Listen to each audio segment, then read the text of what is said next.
उत्तराखंड की ऊंचाई पर बसा एक वीरान पहाड़ी गांव, काल गांव, जहां सालों से कोई बसता नहीं। कहा जाता है वहां एक चुड़ैल और एक अमर भूत जादूगर का कब्जा है। रात थी, कड़कती बिजली, बादलों की गरज और जंगल की तरफ से आती एक औरत की चीख, हट जा, ये मेरा गांव है। डिटेक्टिव बीबी और डिटेक्टिव लुम्बड़ उसी वक्त वहां पहुंचे थे, क्योंकि किसी ने एक रहस्यमय चिट्ठी भेजी थी। अगर 3 दिन में कोई ना आया, ये गांव खत्म हो जाएगा और उसके साथ साथ पूरा जंगल। बीबी छाता ताने बोला, जैसी रात है वैसे ही केस, पूरी तरह पगला देने वाला। लुम्बड़ बोला, यह गांव छोड़ दिया गया क्योंकि यहाँ हर अमावस की रात कोई औरत चलती हुई दिखाई देती है और अगले दिन कोई जानवर गायब होता है।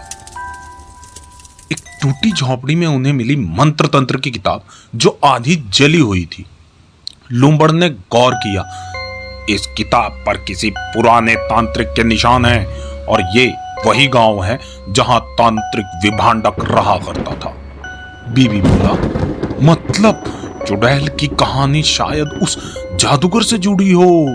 और तभी झोपड़ी का दरवाजा खुद ब खुद बंद हो गया।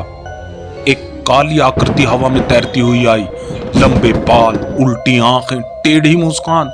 उसने कहा, यह गांव मुझे बांध कर रखा गया था, लेकिन अब मेरी रात है।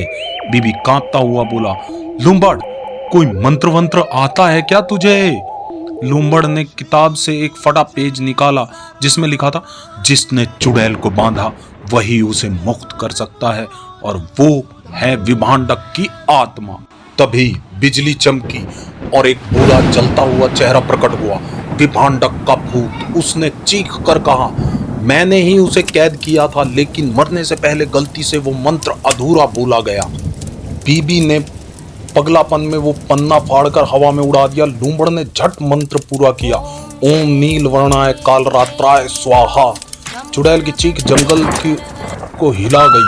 वो एक तेज तूफान के साथ भस्म हो गई और गांव फिर से शांत हो गया।